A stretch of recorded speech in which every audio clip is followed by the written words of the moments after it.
Hi, I'm Erik Voss, and Rick and Morty Season 3 is now complete, but a lot of you have been hitting us up with some lingering questions you still have. Now, what I love about Rick and Morty is that it does its own thing, and it doesn't kowtow too much to the demands of its viewers. But yeah, that often leaves us wanting more, debating what's really going on here. So let's quickly run through all these unresolved mysteries and arm ourselves for the next Dan Harmon and Justin Roiland live Q&A. First question, what happened with the season finale? Like, why did Season 3 end with a relatively more grounded episode, like the Rick, Choi, and Morty date, and not one of the more climactic game-changer episodes with a dark cliffhanger like the Evil Morty Citadel episode? I think a lot of fans' expectation was that Season 3 would follow the tradition of Seasons 1 and 2, and then with some wild cameo-filled episode where time gets frozen, or lots of people die, or Rick gets incarcerated. But as I explained in my breakdown video, Season 3 couldn't end that way. With Rick taking charge of the family at the start of the season, pretty much every episode broke the rules. It was honestly reaching a point where nothing for any of the characters had any emotional stakes anymore. It felt like the show was kind of painting itself in a corner, so in order to survive, the show needed to restore itself to its status quo. Jerry had to return to the family, Rick had to lose his leadership and become the crazy grandpa outsider that he was always meant to be. Beth and Morty needed to rein him in and tell him off. That way, Season 4 can be, in Beth's words, in many ways things will be like Season 1, but more streamlined. And as great as Episode 7, the Ricklantis mix-up was, at the end of the day, that was a side adventure, not a season-ending installment that closed out a lot of these emotional arcs. But that does bring us to our next question.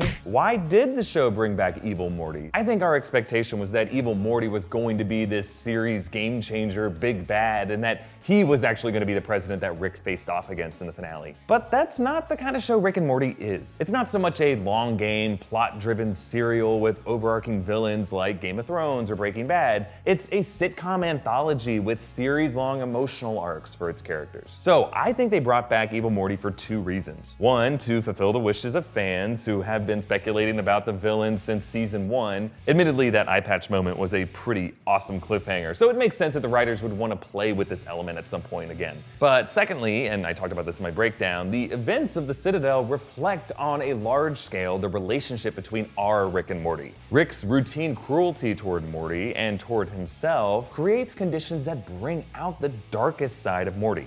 So the show cleverly used this side adventure political cautionary tale to warn us the dangers that our Rick and Morty are headed toward. So sure, I think Evil Morty will come back in some form on the show in the future. But remember, this isn't his show. I really don't think we would like that show. And honestly, I secretly think we'd be disappointed if Evil Morty returned for a big battle in the season finale. Because then what? Where do you go from that? Think about it, at least now the show has this ace-in-a-hole side character to surprise us with whenever they want. I actually predict the show will use Evil Morty as a Bizarro Morty, or more accurately, a Lex Luthor Morty, showing our Morty how successful he could be if he just gave in to his darker tendencies and his hatred of Rick. Okay, now before I get to the next question, I want to quickly thank the sponsor of this video, Vikings War of Clans. We couldn't do it without them. Vikings War of Clans is an amazing mobile game where people from all over the world pick a side in these huge epic battles between Eastern and Western coalitions and destroy each other. Seriously, I just played this for a few minutes and I'm already addicted to it. It's like those old PC strategy games in the 90s and 2000s that I'm sure you all remember, but now it's on mobile. And a new massive battle is coming this month, so get on board. Actually, come find me in the game. I'm newrockstars_Erik. We can play together. So support our channel and download Vikings from the links below and get our special bonus of 200 gold for a fast and successful start. Okay, next question you guys asked about. Is Beth a clone? Now, we actually made a separate video about this, but since then, the season finale gave us a few new insights. First, Rick seems pretty coy when Beth asks him over the phone, enough to cause Beth to lose it. Later, when Beth talks to Jerry, she concludes that she probably is a clone because despite having a memory of hating Jerry, her present feeling is love. She's literally a different person. Yet, when Rick shows up with a gun to the cabin, he reveals that it wasn't to kill off a clone of his daughter, that she's his real daughter, and the gun was actually for Jerry. And then the episode ends laughing off this ambiguity. Maybe you are a clone. It's not like Rick would tell us. Now, to be clear, this is what the show wants us to take away from this. It doesn't matter whether Beth is a clone or not. That said, I do think Rick was lying when he dropped the gun and claimed it was for Jerry. In my opinion, he came there to kill clone Beth for becoming self-aware and turning the family against him. But I think the image of his daughter as a loving mother defending her family moved Rick into seeing himself as the threat to the family and then conceding. That would explain his tongue-biting frustration in the final shot. Also, I just like the idea of the original Beth, a cynical, evil Beth, exploring the multiverse and returning to the show to bring out the worst in Rick. Kind of like Tammy 2 with Ron Swanson in Parks and Rec, minus all the sex because that would be weird. And speaking of evil Tammys, what happened with Tammy and Phoenix Person? Now, the post-credits scene of the season 3 premiere seemed to imply that they would be a major threat to Rick and Morty. But again, I think if we've learned one lesson from the return of Evil Morty, the show places humor over long game narrative. A ridiculous post-credit cliffhanger can just be a joke sometimes, a parody of the sequel teasing stingers after superhero movies. So really, I think we should look at the resurrection of Bird Person as Phoenix Person the same way we did Ice-T's origin story with the Numericons, or Jaguar rescuing Rick and Morty from Concerto. Like, maybe these characters will come back, but we shouldn't read too much into how they're changing the world of the show. Okay, final question some of you guys were asking about. Why won't Rick and Morty do a time travel episode?